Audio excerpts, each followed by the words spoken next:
Sejam bem-vindos a mais um Papo de Governo, organização Instituto Bertol, em sociedade com a Russell Bedford, qual vocês sabem, né, já vem falado, sou tanto sócio da Russell Bedford quanto do Instituto e tenho o prazer e a honra de ser o host deste podcast. Neste Papo de Governo, como já diz o nome, Papo de Governo, por que não trazer, né, as autoridades, inclusive agora já passamos do pleito municipal, né, seja do executivo, seja do legislativo, já está decidido. A gente está aqui então com o vereador eleito, Tenente Coronel Ustra, Marcelo Ustra da Silva Soares. Prazer, obrigado. Eu sei que a agenda está corrida agora, né, tá cada vez mais se familiarizando com as atividades, novas atividades, né, com esse período aí de transação. Obrigado por nos poder dar a honra aí de te receber e a gente conhecer um pouco mais da tua história, né? Uma história nacionalmente que já vem falada, seja pelas mídias, né? De forma polêmica, enfim. E aí, escutar de ti, da tua boca, né? A tua versão. Obrigado, Ustra, por vir aqui, né? E falar um pouco da tua história, compartilhar teu conhecimento. Bom, obrigado, William, pelo convite, aqui pelo podcast Papo de Governo, né? E para mim uma honra e satisfação vir aqui para a gente conversar um pouco sobre a minha vida, sobre as minhas propostas e falar um pouco mais com um porto-alegrense que está querendo mudança agora a partir do ano que vem. Que mostrou isso nas urnas, né? Exatamente. Que uma mudança muito grande. São 40% de mudança na Câmara de Vereadores de Porto Alegre. Isso já mostra o sentimento, né, da sociedade, né? Exato. De querer coisas novas, né? De querer pensamentos novos.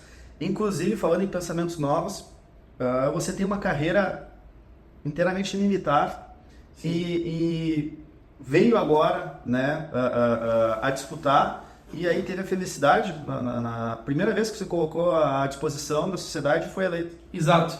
Bom, eu sou natural de Porto Alegre, nasci em 1979, morei aqui no Guarujá, quando pequeno, depois no Santa Cecília, morei no bairro Medianeira e também no bairro Santana. Estudei no colégio militar, com 17 anos prestei concurso, passei na escola preparatória de cadetes do Exército. Aliás, para entrar no colégio militar, veja como foi a minha vida, né? Para entrar no colégio militar, eu prestei concurso também, com 10 anos de idade, e fui aprovado.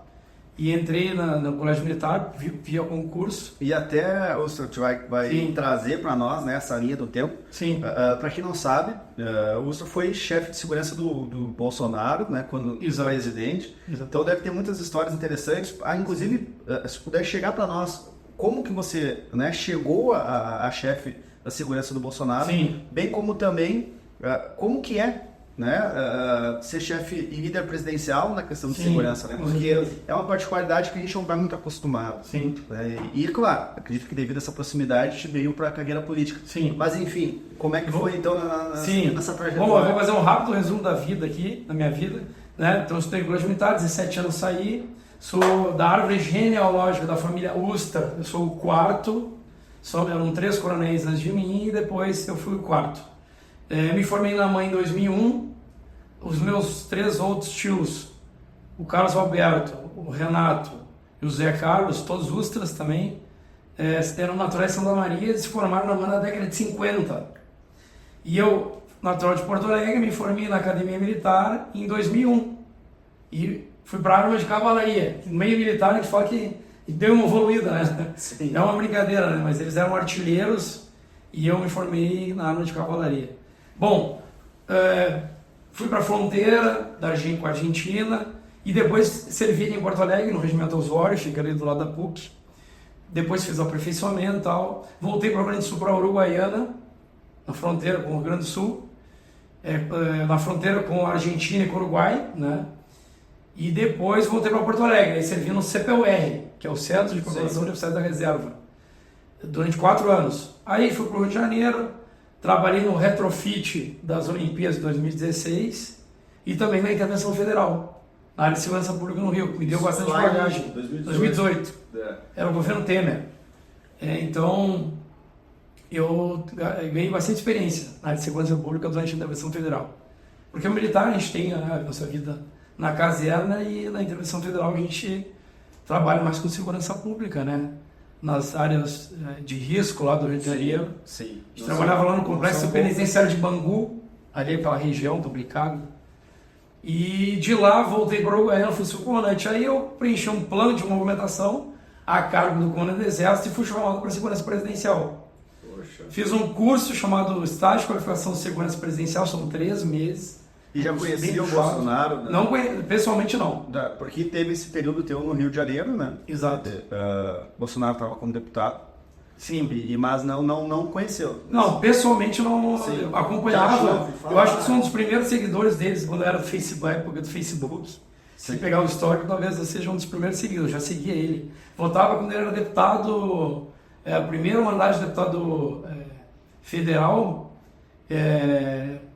Eu era pequenininho, mas a primeira oportunidade que eu tive de votar lá em Resende, no Rio de Janeiro, quando estava na Academia Militar, era o Bolsonaro. Já seguia. Ali começou a se formar uma ideologia. Com certeza.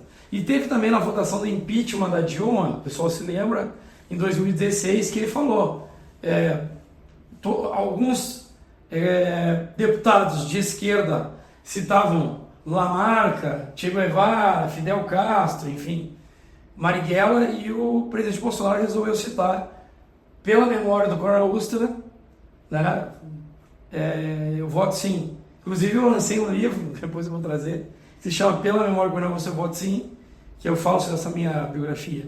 Bom, então eu fui trabalhar com o presidente Bolsonaro no gabinete de segurança institucional e exercia a função de chefia de segurança. E conversando com o presidente, a gente tomava café da manhã na Alvorada, e a pessoa me perguntava como é que era o café da manhã na Alvorada do presidente. O pessoal tem curiosidade de saber, né? Sim, o que comia? Não, era uma mesa semelhante a essa aqui, né? Era uma mesa de 10 lugares. Se tu colocasse cadeira nas pontas, ficava 12.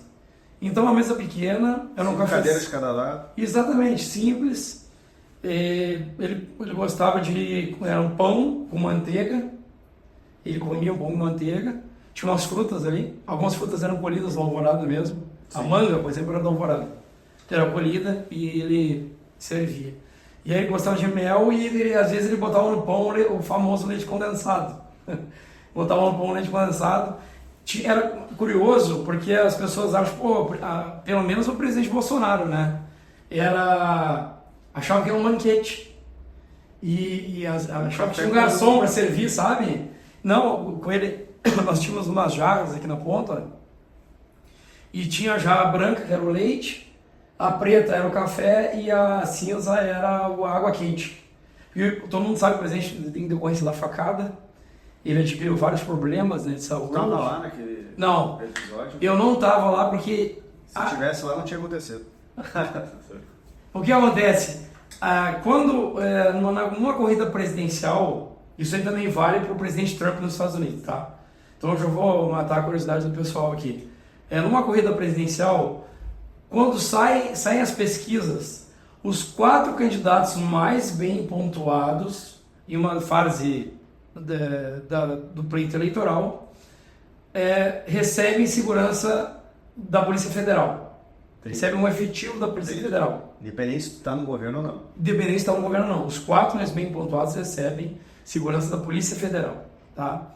Então, à época, quem fazia a segurança do presidente era a Polícia Federal. Então, no momento da facada, era uma segurança da Polícia Federal. E eu deixo claro aqui, dos meus colegas aí da Polícia Federal, que também são agentes de segurança, que a facada do presidente Bolsonaro não foi culpa deles. Realmente o presidente, durante o governo, foi uma das autoridades mais difíceis de fazer segurança porque ele é imprevisível. E ele também ele quebra as regras de protocolo de segurança. Tu deve ter passado já por situações parecidas, só que não teve aquela infelicidade. Exatamente. O que acaba deixando claro que não foi uma questão de falta de competência dos profissionais ali. Exatamente. Então, no momento da facada, eu vou falar do momento da facada lá em Juiz de Fora. Eu sei de tudo lá, porque quando teve a corrida presidencial de 22, eu fui escolhido para fazer o primeiro evento de campanha dele, fora o lançamento, que foi no Maracanã, no Rio de Janeiro, que também fiz, com 10 mil pessoas lá no Maracanã, no Rio de Janeiro, também foi um desafio. Ele resolveu fazer o primeiro evento dele de campanha de rua no local da facada. E foi a primeira vez que ele voltou no local da facada depois do episódio em 2018. Sim. Então, foi realmente um desafio. Eu recebi na minha equipe um integrante da Polícia Federal da época e a gente organizou o local. Graças a Deus não aconteceu nada. Mas em 2018, o Adélio Bispo, ele já estava lá em Juiz de Fora e era um local semelhante ao calçadão aqui do centro de Porto Alegre. Né? Então, com prédios antigos e altos e no meio um calçadão.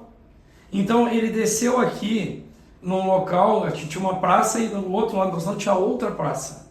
Então ele desceu no carro e ele era da época, era o PSL. Sim. Né? Sim. Tinha a sede do PSL no centro, então ele ia descer, ia para o evento na sede do PSL, ia embarcar no carro, ia dar volta, ia chegar na outra praça de carro. Quando ele saiu da sede do PSL, ele viu esse calçadão tomado por simpatizantes, apoiadores. E ele falou, vou a pé. Aí que aconteceu o problema.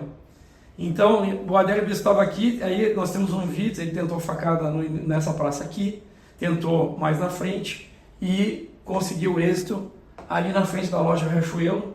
Eu tenho até uma foto no meu livro depois, exatamente no local facada na loja Riachuelo. O camarada veio. E outra coisa, com segurança, William, a gente trabalha com silhueta.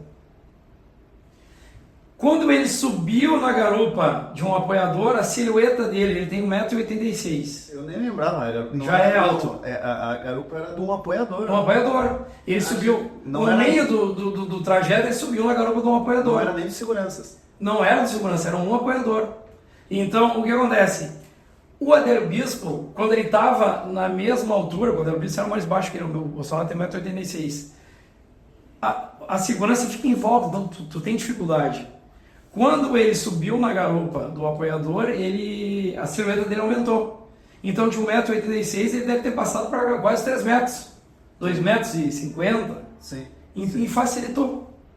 Para o Adélio Bispo, pode ver que quando ele deu a estocada, ele deu de baixo para cima, inclusive, porque facilitou. A silhueta dele aumentou e facilitou. E o presidente estava com uma camiseta amarela, lembra? Estava destacado no terreno, como a gente fala, e aí facilitou essa facada. Bom, então, com relação à facada, foi uma infelicidade, né? E depois eles agiram rapidamente, levaram ele dali do local da facada até o hospital. Eu fiz esse trajeto lá em Brasília, em Juiz de Fora, levava 5 minutos, então chegou muito rápido. Ele não teve sangramento externo, foi um sangramento interno, o que dificultou bastante também porque tu não via sangue, né? E aí ele teve hemorragia interna e realmente se não tivesse sido atendido muito rápido, teria morrido porque ele teria perdido muito sangue e teria falecido. Sim.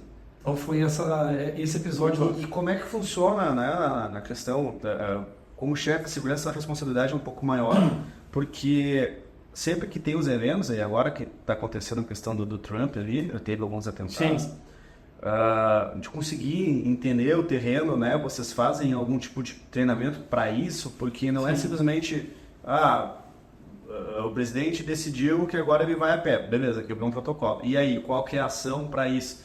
Ou melhor, o evento vai ser no Maracanãzinho. Sim. Tem que ir antes fazer algum tipo de análise ou não? Não, com certeza. Depende de algum tipo de material que já está disponível. Sim, são diversas análises. Análise de inteligência, análise do terreno, análise de segurança. Nós trabalhamos na segurança presidencial com distâncias de segurança. Né? E os recursos humanos são distribuídos no terreno de acordo com essas distâncias de segurança. A segurança da autoridade, de uma autoridade presidencial, nós chamamos de segurança aproximada. No Brasil é assim, então, próxima à autoridade presidencial, nós temos o GSI, os elementos de segurança do GSI especializados, porque não é todo o GSI, os elementos de segurança do GSI especializados, que no Brasil são em torno de 300, cada um no seu nível, né? Especializados fazem a segurança aproximada. Então, nós chamamos de módulo de segurança aproximado. Depois nós temos a segurança imediata. Depois nós temos a segurança aproximada, que são elementos com um grau maior de segurança após o GSI, são selecionados no local. Por exemplo, se vem para Porto Alegre, a gente seleciona aqui elementos do Exército, da Brigada Militar, que são mais especializados, ficam aproximados. E nós temos segurança afastada, que também são elementos que não são do GSI, são coordenados pelo GSI também, mas que também são forças de segurança locais. Fazendo essa analogia com a segurança do presidente Trump, por exemplo, nos Estados Unidos, no período de eleição, é a mesma coisa. Lá, de acordo com a pontuação, né, são colocados um número X de segurança para fazer a segurança deles durante a campanha. E o presidente Trump, como ex-presidente e como o atual presidente Bolsonaro, tem aquela segurança do serviço secreto que fica direto com ele. Como que tem segurança do GSI que fica direto com o presidente Bolsonaro. Aqui no Brasil são só 4. Lá nos Estados Unidos deve ser mais, creio eu. Então, aquele evento que ele levou o tiro, quando teve o disparo, eu não sei se tu recorda, o pessoal recorda aí, que teve alguns agentes de segurança do Trump Sim. que chegaram próximo a ele, né, que fizeram aquela cápsula de segurança e extraíram ele do local. É isso que a gente faz. E aí a pessoa fala, mas com relação ao sniper, a área do sniper, provavelmente nos Estados Unidos, como no Brasil, é responsabilidade da segurança afastada. Então não é responsabilidade do serviço secreto americano. Entendi. Obviamente, mas a pessoa falou, mas tinha o sniper ali posicionado. Tanto que ele acertou, né? Foi o sniper que estava próximo ao presidente ali, em cima do... Ele atirou e matou o atirador. Será que ele não tinha visto? Acho que ele tinha visto e tinha sinalizado. Agora eu vou explicar. Assim como o Brasil, nos Estados Unidos, que a gente utiliza o modelo americano de segurança, né? Porque é a maior segurança do mundo. É onde, historicamente... O benchmark, assim, o case... Exatamente, porque tem até um livro sobre segurança americana. Tem um livro chamado 2 Seconds, que é um livro que a gente tem como base como se faz segurança das autoridades, porque os Estados Unidos é o local onde nós tivemos o maior número de atentados com presidentes, pode ver. Né? Kennedy, Ronald Reagan, enfim, muitos aí. Nixon, né? Vários. Bom... Então, aqui assim como no Brasil, os snipers, para realizarem um tiro e abater um possível atirador, existe um regulador de sniper. E o regulador de sniper no Brasil, o que determina a legislação da segurança presidencial, é que só atira com autorização do ministro-chefe do Gabinete de Segurança Institucional. Entendeu? Então, quando ele identifica, ele fala com o regulador tem que falar com o ministro tem que dar a ordem. A não ser que já tenha ocorrido o disparo. Nem aconteceu. Aconteceu o disparo. Não pode ver, não. Acho que no Trump foram 3 disparos, né? Teve um, teve 2, no terceiro, depois do terceiro já estava abatido. Foi muito rápido, realmente foi uma sorte. Né? E aquela... ele estava em cima... Aí no telhado. Que teve a tentativa ali, ele estava em cima do telhado. Exato. 150 metros de distância. Mas aquela área não estava como eu falei, é uma área de segurança afastada. A gente trabalha com distância de segurança. Então, primeiro, de um atentado com arma branca, depois a gente aumenta a distância para um atentado com arma curta e depois a gente aumenta a distância para um atentado com arma longa. Essas distâncias dos armamentos é a distância do nível de segurança e treinamento das equipes. Então, segurança imediata, aproximada e afastada. A segurança afastada, ela não tem um nível de treinamento como tem, por exemplo, o pessoal da segurança imediata. E tu trabalha com a segurança afastada através da ocupação de locais que atiradores podem ocupar e também ocupando espaço com sniper contra o sniper o sniper que vai praticar o atentado. Sim. Que a gente chama de perpetrador que vai realizar o atentado. Então, realmente essa área, porque é uma área muito longa, tu tem que fazer um círculo de 360 graus, entendeu? Tem que fazer um 360 graus e colocar pessoas e agentes de segurança em toda a área. Então, realmente, tu tem que aumentar muito o efetivo. Como ele ainda estava num período que ele não era candidato oficial, era pré-candidato, né, pré-candidato, e então realmente o efetivo era mais reduzido. Se eu for ver agora, então deve estar com um efetivo bem maior. E realmente é muito difícil, não tem como culpar ali o serviço secreto pelo atentado. Realmente, como eu falava aqui com o presidente Bolsonaro, a gente lá por tudo fazia motocicleta. Tu fazia segurança de X%, a outra porcentagem é sorte. Não tem jeito. É impossível tu fazer 100% de segurança. Sim, e ali, mas lá foi considerado falha, né, na segurança, que teve afastamentos, né? Eles falam, depois estão investigando ainda, acho que não teve a conclusão da investigação, né? E teria que ter, aquele local ali teria que estar ocupado com um agente. Então tu ocupa os locais, possíveis locais, que um perpetrador ocuparia para praticar o atentado. Sim, não, perfeito. Mas, referente à vida política agora, né? Porque daí teve essa experiência, né? Que acredito é impagável. Sim. Né?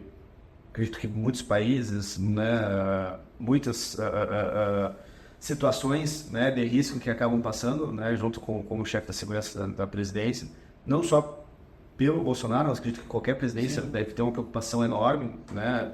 Pega nos Estados Unidos, então a gente acaba aumentando aí nessa proporção. Como que vem essa questão, né, de ir para o meio político? Sim. Né? Sempre vida militar, aí teve essa proximidade política, né, devido aí à presidência, mas como que foi isso, né? Inclusive acredito que com a aval, né, do ex-presidente Bolsonaro, porque pela proximidade que vocês têm, né, aqui tem algumas lideranças, né, no estado do Rio Grande do Sul também. Com certeza. Como é que foi essa movimentação de ter saído, obviamente, com a entrada do novo presidente, né, acabou ali que não eram ideologias diferentes, Sim. acabou que, beleza, volto para a vida militar. Como é que foi essa transação, desde que saiu o presidente da República, né, do poder, para até agora, né, vir para a vida política? Bom, na convivência com o presidente, convivência diária, a gente, como eu te falei, tomava o café da manhã com os ministros, né, nas viagens a gente viajava com os deputados, senadores e tocava conversando nos bastidores, né? E como o ministério do presidente Bolsonaro era extremamente técnico, tu acaba conversando com Tereza Cristina, com Paulo Guedes, com o próprio general Heleno, e aí te desperta o Tarcísio, então te desperta o interesse para a política. Pô, realmente tem como tu fazer política séria, ser sério, mudar o país, mudar a tua cidade, mudar teu estado, através de políticas sérias. Então me despertou bastante interesse. Não adianta ficar só, uma coisa que a gente vem reforçando muito aqui no Papo de Governo. Sim. Né? Não adianta só ficar na internet. Exatamente. Cara, te coloca, quer fazer diferente, acha que a atual política tá ruim do teu município, do teu estado. Sim. Né? Te coloca à disposição, tenta você então preencher uma boa política que você considera que é o ideal. Né? E vai à disposição, que foi mais ou menos o que tu buscou fazer. Não, Sim. Se eu quero fazer acontecer, eu tenho que entrar na política. Exatamente, porque no meio militar eu atingi ali um nível que eu não conseguia. Obviamente, ele sempre ajudou o Brasil, a população, através do meu trabalho no Exército, né? Só que eu cheguei no limite que eu não conseguia, eu sentia que eu podia dar mais. Então, quando convivo com o presidente, eu comecei a estudar ciência política. Me formo ano que vem, tive que interromper um pouquinho agora por causa da eleição. Estou me formando agora no final da gestão pública. E também, em paralelo, estou fazendo uma MBA em ciência política. E também, William, eu fiz diversos cursos durante o governo Bolsonaro para entender um pouco mais de política, um pouco mais de gestão pública. Eu fiz em torno de 40 cursos na área da política e da gestão pública, através da Escola Nacional de Administração Pública. Tem diversos cursos. Em Brasília tem muita opção, né? Fiz curso no TCU, de combate à corrupção. Fiz curso dentro do Exército de gestão orçamentária, enfim, para eu poder me especializar um pouco mais, né? Vão forjando, né? Exatamente. E isso é muito importante tu destacar, porque as pessoas acreditam que é só ser uma pessoa conhecida e se colocar à disposição. Só que se tu quer de fato fazer diferença, né? E não só 4 anos, Sim. quem sabe, né, o início de uma carreira, né, promissora que a gente sabe, seja como vereador, como deputado, como prefeito, enfim, tem que estar preparado. Exatamente. Né? Porque, querendo ou não, são milhares de pessoas que depositaram confiança em ti. Sim.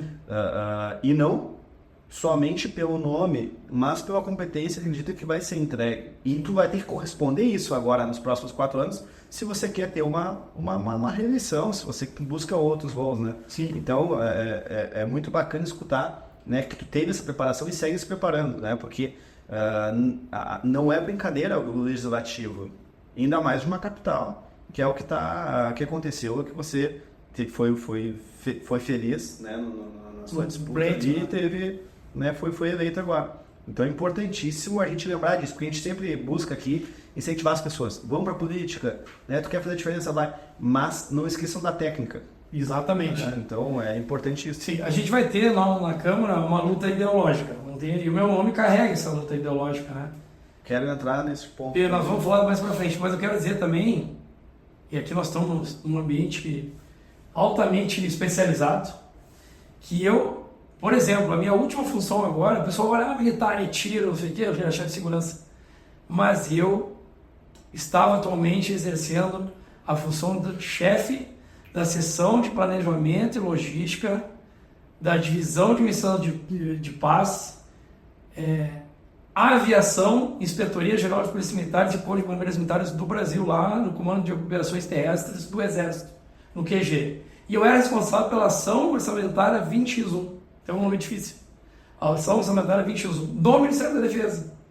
Então, entendo perfeitamente de LDO, de plano plurianual, como é que funciona a votação, porcentagem, restos a pagar, todas as NDs, com o pessoal fala, William, sobre recurso público. Mas eu tenho certeza, se eu chegar agora e perguntar para a maioria dos vereadores eleitos ali, qual a diferença de uma ND 15 para uma ND 52, para uma ND 33, para uma ND 39? Você não vai saber, eu sei. Eu estudei muito sobre isso, entendeu? Então, tu pode me dizer assim, eu posso comprar, vou fazer um exemplo mais chulo aqui, eu posso comprar esse microfone com uma ND 30? Tem vereador que não sabe. Sim. Eu vou dizer que não pode. Tem que ser ND 52, que é material permanente. A ND 30 é material de consumo. Tem que saber isso aí. Como é que um gestor, um fiscalizador público não vai saber como é que se utiliza corretamente o dinheiro público?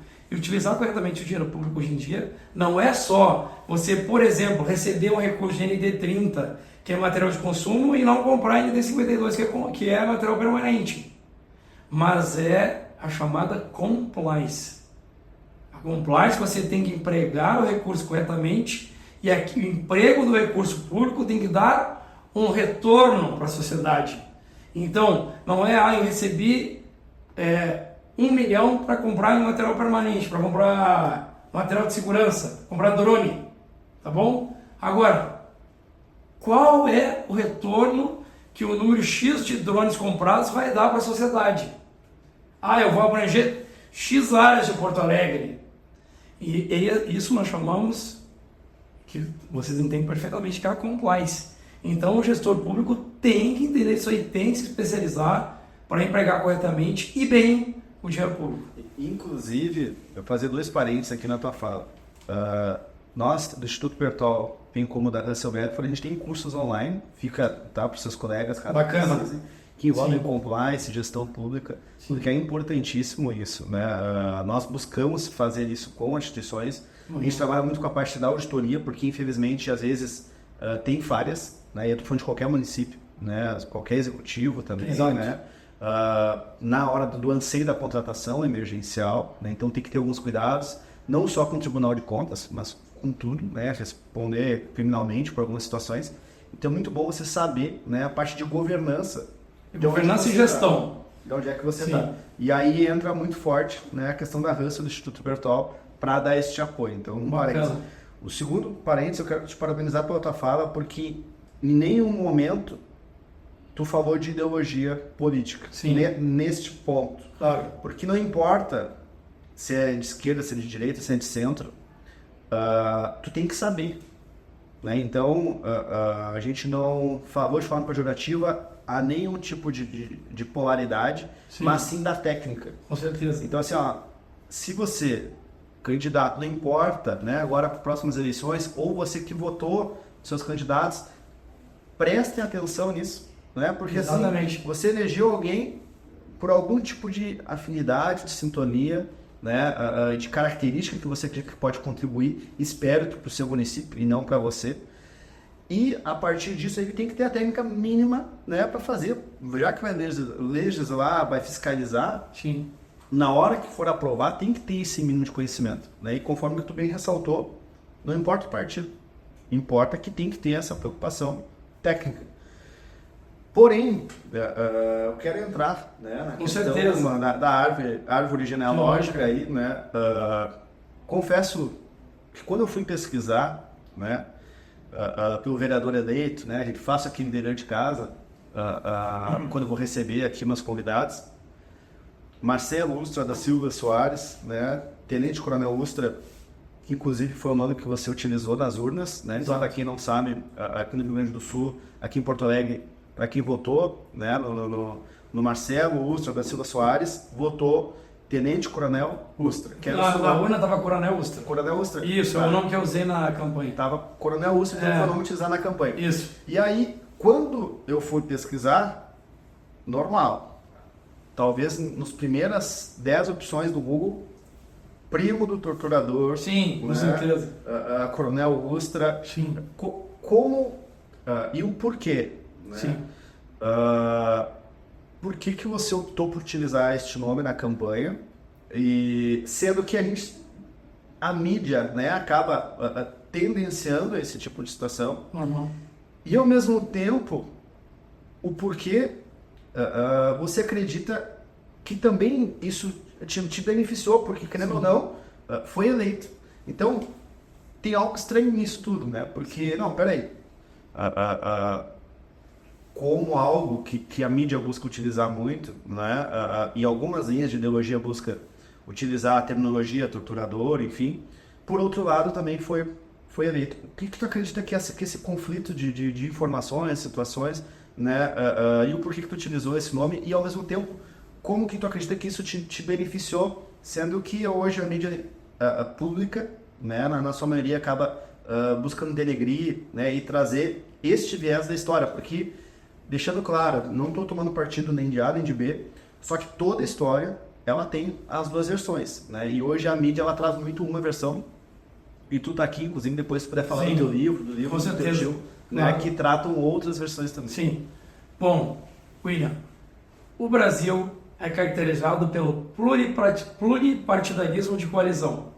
São vários partidos que se coligam, né, como foi aqui em Porto Alegre, se coligam aqui para atingir os seus objetivos. E a política é a arte de conciliar os interesses. Essa é a definição, acho que mais clara sobre a política. Bom, eu quando fui convidado pelo deputado Zucco, eu queria deixar bem claro aqui que quem me convidou para concorrer foi o deputado Zucco, que é um dos líderes, acho para nós um dos vários líderes da direita aqui no Rio Grande do Sul, tem uma ligação forte com o Bolsonaro, assim como eu tenho. E o presidente Bolsonaro também falou, tu vai usar o nome na urna de Coronel Ustra, porque nós estamos, por isso eu falei do pluripartidarismo de coalizão. No Brasil nós temos diversos partidos políticos, né? Mas o presidente Bolsonaro deixou que nós estamos muito polarizados aqui.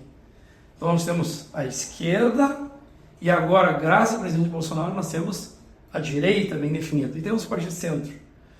A polarização, ela te leva à tua eleição. Então, quando tu olhares, por exemplo, vou te dar um exemplo prático aqui. Eu fui convidado para um portal aqui em Porto Alegre, que é um portal que tem um viés um pouquinho mais de esquerda. Eu fui convidado para dar entrevista no dia da eleição agora do Melo. Quando tu olhares ali o número de visualizações das entrevistas, a mais visualizada foi a Maria do Rosário e depois fui eu. Teve entrevista do Sebastião Melo, teve do Van Hatten, teve do próprio deputado Zucco, teve... Então, a gente entende que a polarização te faz crescer. Então, quanto mais a esquerda me batia, e eu não sei se tu sabes também, tem nas minhas redes sociais, eu fui uma reportagem da CNN Brasil, uma reportagem de 2 minutos e meio, falando do cenário político de Porto Alegre. E o camarada falou, o repórter, né? Nós temos em Porto Alegre a Maria do Rosário, lançou candidata, não sei, o PT lançou, e no campo da direita, com o apoio de Bolsonaro, nós temos o Coronel Ustra. Então, eles não falaram nem o prefeito Melo, não falaram nada. Exatamente. Então, a polarização, para mim, que estava fora de Porto Alegre há algum tempo, realmente, entendeu? Me ajudou. Precisava de um cartão de visita Exatamente, a polarização me ajudou. E nós veremos, William, no campo ideológico, no campo das ideias, na Câmara de Vereadores de Porto Alegre. E pode ter certeza, da minha parte, com respeito, mas nós teremos embates fortíssimos na Câmara de Vereadores de Porto Alegre.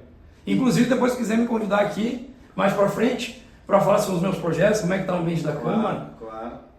E outra coisa, Porto Alegre, tu sabe, William, quanto tempo faz que nós não temos um militar da ativa do Exército na Câmara de Vereadores de Porto Alegre?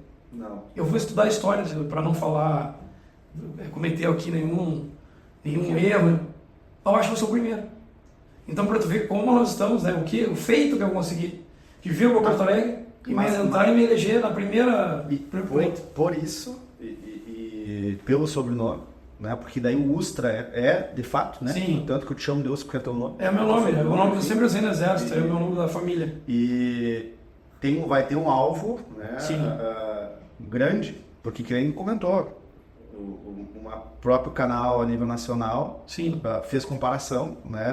Da prefeita Maria Rosário e candidata prefeita Maria Rosário a você. É. Então, isso na Câmara com certeza vai atrair, né, muitas, enfim, vai ser algo mais quente, acredito. E nós estamos numa guerra, viu, William? A guerra ideológica. Não tem, eles pensam de uma maneira e nós pensamos completamente oposto. Sim. E cabe às sociedades ver em resultados, né, Sim. em projetos, enfim, que Sim. eu espero fortemente, seja da esquerda, seja da direita, que bem como você falou da questão técnica, não importa o partido, mas que busque o melhor, né, pro município, né? Mas não, Exatamente. não disputas que muitas vezes o projeto não é meu, mas vou na boca que eu fiz. Exatamente. Nós estamos aqui num papo de alto nível. Pode ter certeza nós teremos, e o meu público quer isso, um embate ideológico, e eu vou brigar ideologicamente, sem baixaria. Brigar dentro de um nível da minha parte. Já deixo aqui alguma coisa da minha parte, eu vou brigar dentro de um nível aceitável. Agora, o vereador, ele tem que ser, ele é o mais próximo, o político mais próximo da população. Ele tem que ser cobrado pelas entregas que ele vai fazer, pelo teu conhecimento técnico, pelo retorno. Esse prédio aqui, William, entrou água aqui embaixo? Entrou. Quantos negócios nós temos aqui, nesse exato momento, acontecendo nesse prédio? O próprio fórum, né? A gente está na frente do fórum e ficou fechado, que imagina o sistema, tudo acabou sendo prejudicado. O Tribunal de Justiça aqui do lado também. O aeroporto ficou fechado. Quanto tempo? Sabe quanto foi o prejuízo mensal com o fechamento do aeroporto? Não. Milhões. Se eu não me engano, foi 400 milhões. Se eu não me engano. É um absurdo. Bom, então, tudo isso prejudica a economia da nossa cidade, a qualidade de vida do porto-alegrense, condições básicas de vida do porto-alegrense. E nós tivemos agora os maiores índices de abstenção do país, que sai histórico. Se eu não me engano, no primeiro turno foi 32% de abstenção, e no segundo turno agora 35% de abstenção. Sim. A abstenção ganhou do Melo e da Maria do Rosário. Pode ver se eu não estou cometendo erro. Se eu não me engano, ganhou. Da Maria do Rosário, com certeza. Do Melo ficou próximo. Próximo, né? Bom, então ficou próximo. Não quero cometer um erro aqui. Ficou próximo. É muito. Então o pessoal está desacreditado na política. Tivemos a renovação na Câmara, que querem mudança, e a população vai cobrar. Vai querer cada vez mais, né? Cada vez mais. Isso. A gente vem falando com o pessoal, Exato. porque antes era só a TV Câmara, né? Que a gente sabia o que estava acontecendo e tal. Agora não. Agora tu liga um celular na rede social, né? E tu acaba já em momento, em tempo real. Sim. Né? Então, o eleitor que acompanha, né, que segue, inclusive depois você vai passar teu Instagram, tua Sim, rede eu vou social, passar pro pessoal. porque é importante porque o eleitor vai acompanhando o que está acontecendo de verdade. Né? Exatamente. Bom, William, o que eu fale um pouco das minhas propostas também? A Câmara? Eu acredito que a gente pode separar, né, Tá bem. os episódios, aqui a gente está caminhando para o final, Então tá bom. mas eu quero deixar aberto já o convite, porque eu acredito que vai ter muita coisa para ser falada, às vezes na Câmara não vai ser o suficiente, Tá. E aqui a gente pode gerar material para o pessoal, para a gente cada vez mais ir acompanhando, né, o que vem acontecendo.